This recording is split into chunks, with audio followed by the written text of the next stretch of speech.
Halo, selamat sore. Pada kesempatan ini, kita akan kembali lagi membahas tentang tes laporan percobaan. Pada minggu yang lalu, kalian juga sudah memahami tentang tes laporan percobaan, strukturnya, kemudian penjelasan tentang strukturnya. Kali ini, Miss akan mengingatkan kembali tentang struktur tes laporan percobaan, kemudian kaidah kebahasaan tes laporan percobaan.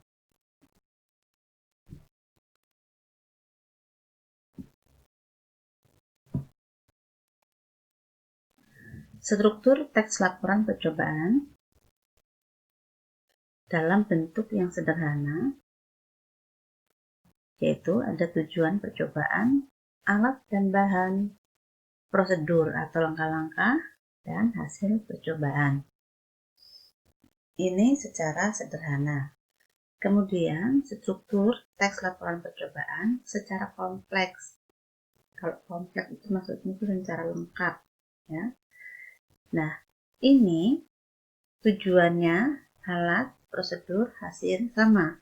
Tetapi di bagian kompleks dilengkapi dengan pendahuluan yang berisi latar belakang yang mendorong pentingnya melakukan percobaan dan simpulan berupa rumusan singkat yang terletak di akhir hasil penelitian. Selanjutnya, kaidah kebahasaan teks laporan percobaan. Banyak menggunakan kata ilmiah. Apa itu kata ilmiah? Yaitu istilah-istilah yang dimaksud dalam objek yang menjadi bahan percobaan yang berkaitan dengan objeknya. Contoh di sini. Di sini adalah contoh teks laporan percobaan membuat pelangi. Di sini ada horizon, ada pelangi, ada langit, kemudian ada warna cahaya.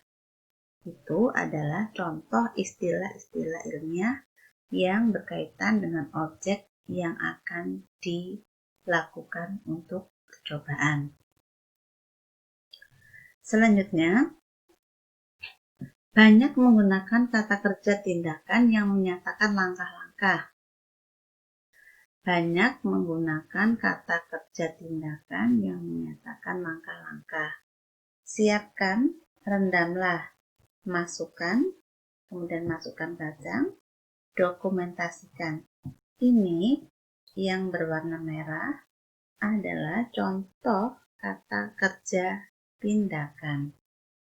Nah, ini biasanya kita temukan di langkah-langkah teks laporan percobaan. Menggambarkan benda-benda atau hewan lingkungan tertentu. Ya, bisa saja berupa benda-benda alam atau hewan juga lingkungan.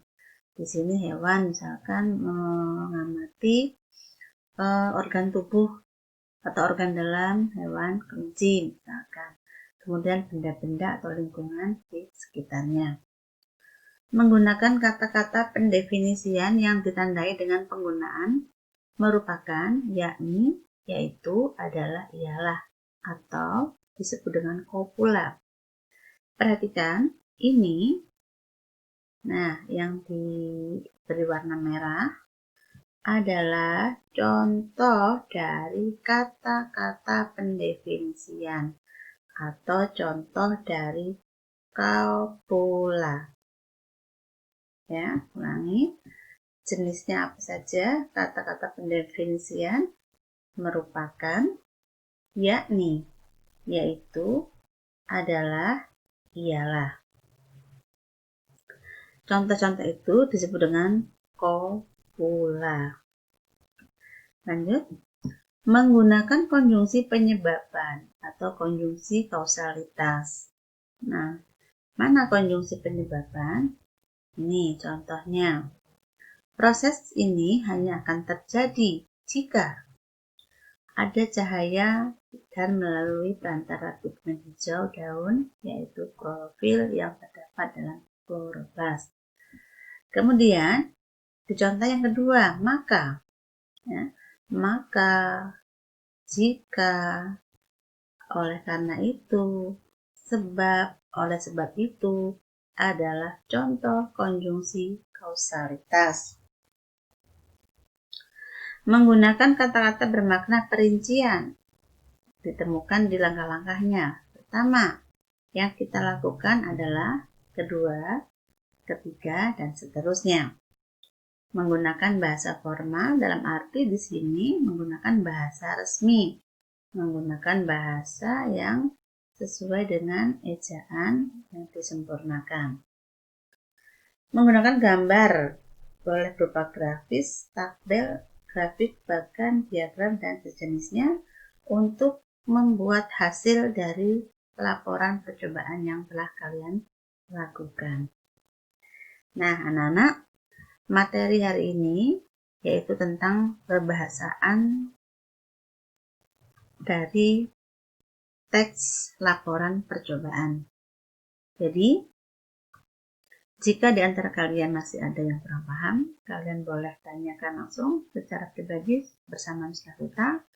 Kemudian nanti setelah ini, kalian akan membuka GCR pada pukul 15. Ya. Kalian akan mengerjakan soal-soal di sana. Kalian boleh japri ke Miss Lavita jika kalian menemukan soal-soal yang kalian anggap sulit dipahami.